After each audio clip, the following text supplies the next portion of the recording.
सोटाथियन रस चूसक कीटों के लिए आफत, किसानों के लिए राहत।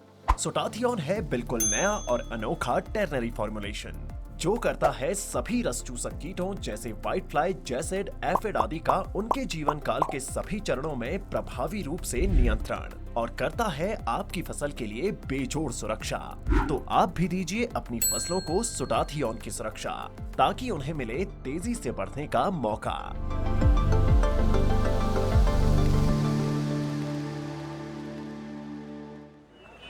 नमस्कार, मैं हूं प्रमोद और आप देखना शुरू कर चुके हैं thesadkanaama.com। इस वक्त मैं मौजूद हूं सिरसा में।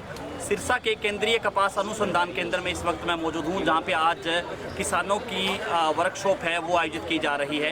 कॉटन जो है टेक्निकल वर्कशॉप है ये, जो नरमा की तकनीकी जो है कार्यशाला। और हमारे साथ इस वक्त केंद्रीय कपास अनुसंधान केंद्र के डॉक्टर ऋषि हैं।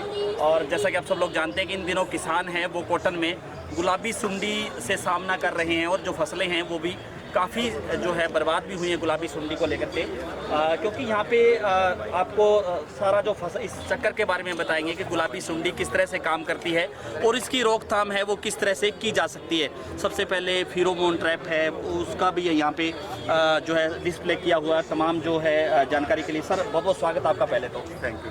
जी डॉक्टर साहब, क्या कुछ कहना चाहेंगे जिस तरह से गुलाबी सुंडी है, हालांकि पिछले कई सालों से अपने यहाँ पे इस कॉटन बेल्ट में जो है प्रहार कर रही है, ये कह सकते हैं कि कॉटन सभी किसान भाइयों से निवेदन है कि क्या कुछ कहना चाहिए कैसे रोकथाम की जा सकती है, किसान है वो किस तरह से आप लोगों का हार्दिक स्वागत आपने है। बिल्कुल शुरुआत ही सही की है। गुलाबी सुंडी की रोकथाम के लिए सबसे पहले किसान भाइयों को अपने खेत में गुलाबी सुंडी की निगरानी के लिए जो है फेरोमोन ट्रैप है, आप एक मानिए कि चौकीदार का काम करते हैं, उनको फेरोमोन ट्रैप लगाने हैं। फेरोमोन ट्रैप में जिस दिन भी वो देखते हैं कि 5 से 8 पतंगे इसके अंदर आ रहे हैं तो उनको कोई न कोई अपना उसको नियंत्रण करने के लिए कोई न कोई अपना काम कार्य स्टार्ट करना है। हाँ, हम गुलाबी सुंडी की मॉनिटरिंग के लिए कम से कम 2 या 3 तरीके हैं। सबसे आसान तरीका ये है जिसमें किसान फेरोमोन ट्रैप लगाता है। उसके बाद जैसे ही फसल हमारी फूलों पे आती है तो हम बंद फूल देख के 100 में से अगर 5 से 10 बंद फूल दिखाई देते हैं तो वो एक आपको आइडिया आ जाता है कि हाँ खेत में इन्फेस्टेशन संकेत हो जाते हैं, संकेत हो गया और हमें कोई न कोई जो इंसेक्टिसाइड या कीटनाशक या कोई न कोई जो उपराले वो हमारे करने हैं। और तीसरा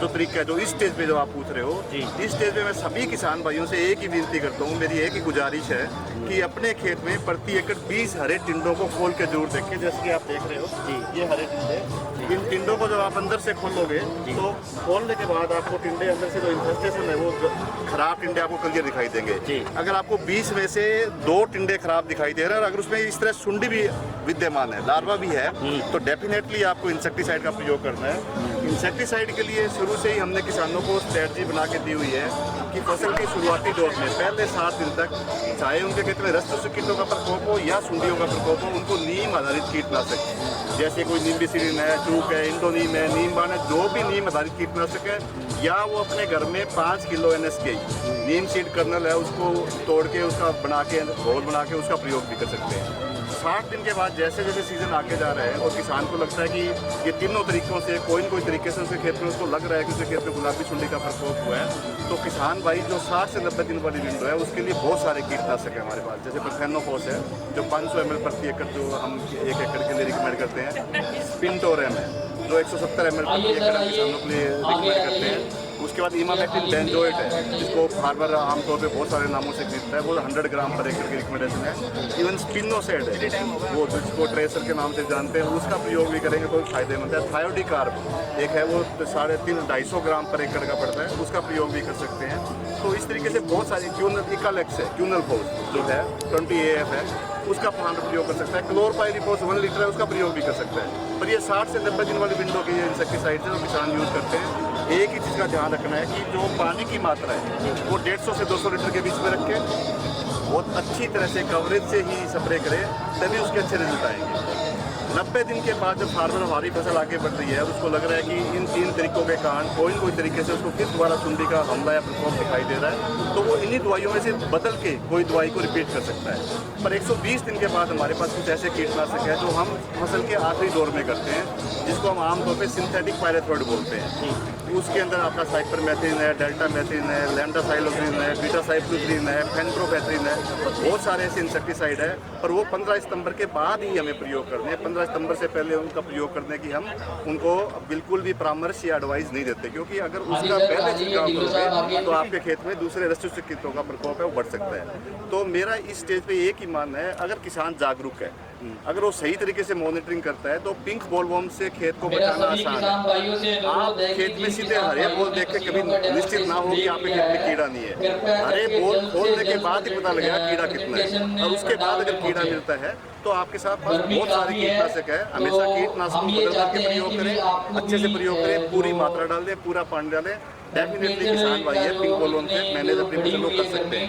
इस बार की अगर मैं आपको बताऊं तो जो हमारे रूटीन में सर्वे चल रहे हैं, बहुत सारी लोकेशंस पे हमें पिंक बॉलवर्म का डैमेज हो जो 8,000 से नीचे मिल रहा है। और जहाँ जहाँ मेरे किसान भाई थोड़ी चूक करके छिड़काव करने में लेट हुए या मॉनिटरिंग नहीं कर पाए, वहाँ एक आधी लोकेशन में ज़्यादा भी मिला है। पर घबराने की बात नहीं है। किसान भाइयों के लिए एक संदेश है, 1 सितंबर से 30 सितंबर तक ये पूरा एक भरपूर महीना है। फसल पूरे फूल इलाके पे है, आपके खेतों में फूल डोडी भी है, फूल भी है, टिंडे भी है, और इस 30 दिन के अंदर कम से कम फसल वो 15-20 दिन टिंडे और उठाएगी। अगर अभी भी आप अपनी फसल को सही तरीके से मैनेज करते हो तो अभी भी आप में दम है कि आप एक अच्छी कॉटन की फसल है वो ले सकते हैं। अभी भी हमें फसल को छोड़ना नहीं है, उसकी देखभाल करनी है, और जो सिफारिश किए गए कीटनाशक है उनका प्रयोग करना साहब, एक सवाल किसानों का अक्सर रहता है कि जिस तरह से ये जो है टिंडा है, इसके अंदर जो है गुलाबी सुंडी है वो कैसे घुसती है? नहीं मरेगी घुसती एक पहले सवाल तो ये है कि जब गुलाबी सुंडी 4 से लेके 5-6 दिन तक अंडे की अवस्था में रहती है जी, अंडे से निकलने के बाद सिर्फ 6 घंटे तक वो सुंडी की अवस्था में बाहर रहेगी। 6 घंटे बाद घूम के उसको टिंडे के अंदर आना ही आना पड़ेगा। जब वो अंदर घुसेगी तो निकासी द्वार दिखाई नहीं देगा। गुलाबी सुंडी का निकासी द्वार जो एंट्री प्रवेश द्वार है वो कभी दिखाई नहीं पड़ता, उसका निकासी द्वार दिखाई देता है। तो टिंडे के अंदर सुंडी है वो बाहर से कोई बता ही नहीं सकता, खोलने से पता लगेगी। और आपके पास 6 घंटे का पीरियड होता है, पर इसका मतलब ये नहीं है कि आप 6 घंटे भी सुंडी मारनी है। अगर आपने 2 दिन पहले कीटनाशक का प्रयोग किया है, वो कीटनाशक सारा यहाँ पे लगा हुआ है, तो जैसे ही सुंडी इसके ऊपर चलेगी 2 दिन पहले का कीटनाशक से भी वो सतर्क में आके मर जाएगी। तो घबराने की जरूरत नहीं है, बात है आपको निगरानी रखने की। तो ऐसी कोई बात नहीं है, आप अच्छे से मैनेज कर सकते हो। पर एक बार अगर सुंडी टिंडे के अंदर चली गई, उसके बाद कोई कितना ही क्लेम करे, फिर उसको मारना बहुत मुश्किल है, मरेगी नहीं। धन्यवाद। तो आपने देखा कि किस तरह से सबसे पहले जो तरीका है ये फेरोमोन ट्रैप है वो लगा करके आप जागरूक हो सकते हैं कि इसके बाद कीट पतंगे इसमें आने के बाद आपको पता लग जाएगा, ये संकेत है।